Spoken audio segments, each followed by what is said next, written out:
Assalamualaikum warahmatullahi wabarakatuh. Kami dari kelompok 10 kelas 13 Bahasa Indonesia ingin mempresentasikan hasil diskusi kami tentang menelusuri, menemukan, menyimpan, dan mengelola referensi dengan Mendeley.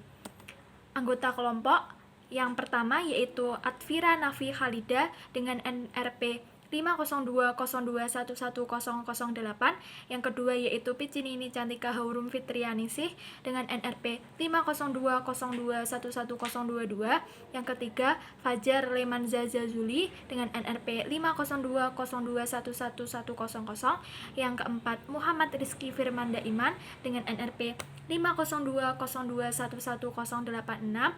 Yang kelima yaitu Ulfi Sofia Fadila dengan NRP 50202111043. Dan yang keenam yaitu Gian Gregorius Sitompul dengan NRP 50202111072.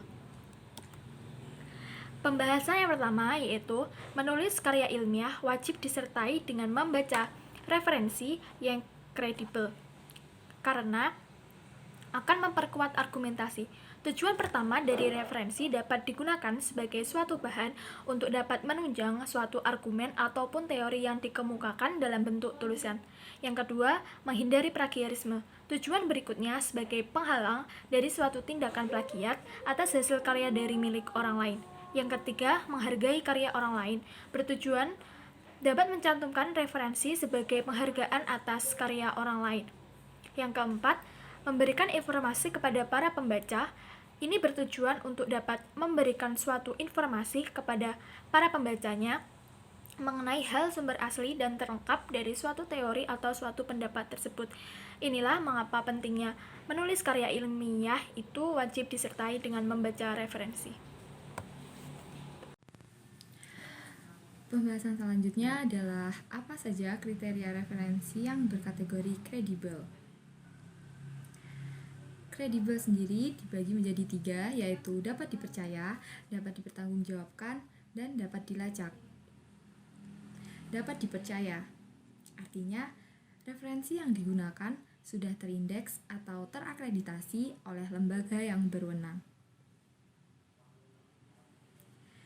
Dapat dipertanggungjawabkan, artinya referensi diterbitkan oleh lembaga resmi atau yang sudah terdaftar. Selain itu, ditulis oleh orang yang memiliki kompetensi di bidang tersebut. Contohnya seperti jurnal kesehatan.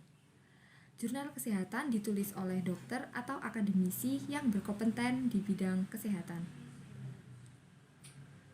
Dan yang terakhir adalah dapat dilacak. Referensi memiliki PISSN atau EISSN dan ISBN untuk buku, berguna untuk mengidentifikasi jurnal atau buku tersebut. Selain itu juga berfungsi untuk mengetahui apakah jurnal dan buku tersebut sudah diterbitkan sebelumnya. Baik, setelah mengetahui apa itu kredibel dan bagaimana suatu referensi dikatakan kredibel, selanjutnya saya akan membawa teman-teman mengenai bagaimana cara kita dapat menemukan berbagai referensi yang kredibel. Seiring perkembangan zaman, teman-teman dapat dengan mudah menemukan berbagai sumber yang kredibel melalui berbagai website di internet. Yang pertama yaitu Google Scholar atau Google Cendekia. Teman-teman dapat dengan mudah menelusuri Google Scholar melalui browser masing-masing, kemudian mengetik kata kunci yang relevan pada kolom pencarian dan mengklik enter. Selanjutnya, teman-teman akan dihadirkan dengan berbagai pilihan yang relevan dengan kata kunci tersebut. Tentunya, sebagian besar jurnal, artikel, serta buku yang disediakan pada website ini bersifat gratis dan juga open access. Selanjutnya, yaitu website Science Direct. Science Direct merupakan salah satu website kepercayaan berbagai akademisi karena berbagai sumbernya yang sudah sangat terpercaya. Science Direct sebagian besar terdiri atas terbitan dari penerbit Elsevier. Teman-teman dapat dengan mudah mendapatkan akses menuju berbagai referensi kredibel pada website Science Direct dengan cara membuat akun dengan email domain kampus masing-masing. Selanjutnya yaitu Perpusnas. Melalui aplikasi Perpusnas dan juga website Perpusnas, teman-teman dapat mendapatkan akses menuju berbagai artikel dan jurnal terpercaya. Selanjutnya yaitu DOAJ atau Directory of Open Access Journal. Pada website ini, teman-teman dapat menemukan berbagai referensi berskala internasional yang tentunya sudah sangat kredibel. Nah, setelah mendapatkan berbagai jurnal tersebut, teman-teman dapat mengecek kembali kredibilitas sumber referensi yang telah teman-teman dapatkan melalui website Mendeley.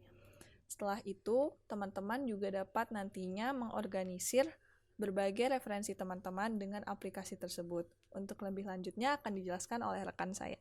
Terima kasih. Baik, yang selanjutnya adalah referensi secara manual di desktop. Yang pertama adalah add only, lalu pilih add entry manually. Selanjutnya isi informasi kepustakaan yang terdapat pada referensi seperti tahun, jumlah halaman, volume, bulan, hari, dan lainnya. Setelah itu add entry dan data akan tersimpan di kepustakaan Mendeley. Selanjutnya adalah referensi secara manual di website. Yang pertama adalah ketik mendeley.com, lalu klik Mendeley di website.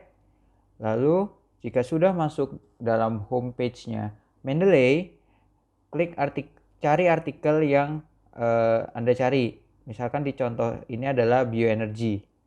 Selanjutnya, jika sudah ketemu salah satu referensi, klik view PDF untuk melihat filenya apakah cocok dengan yang kalian maksud. Nah, lalu periksa apakah file ini sudah dapat mendukung argumentasi Anda. Jika sudah dirasa cocok, add to library dan file otomatis tersimpan di kepustakaan Mendeley kalian. Baik, untuk menyimpan referensi dari file PDF yang sudah ada adalah pertama klik add only, lalu pilih yang file, selanjutnya pilih file yang akan dijadikan referensi, lalu setelah sudah dipilih, open, tunggu file terupload, dan file sudah berada di kepustakaan Mendeley.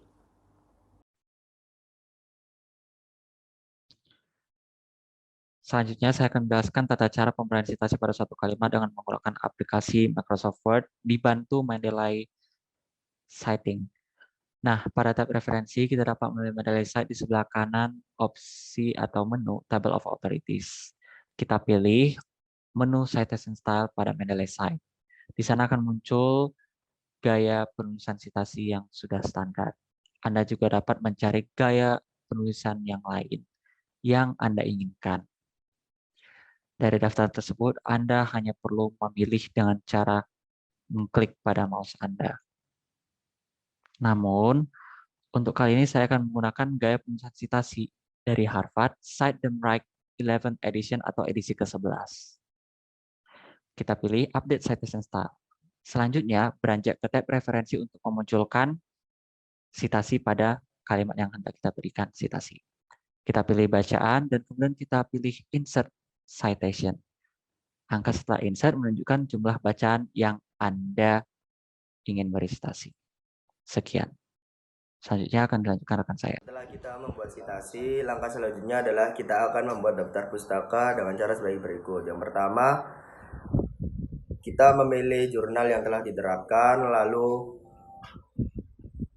mengklik citation style. Ini adalah macam-macam citation style-nya. Setelah kita menerapkan jurnal yang akan diterapkan, kita mengklik more, lalu terdapat insert bibliografi, lalu terdapat continue. Kita klik continue dan daftar pustaka akan secara langsung muncul di Microsoft Word.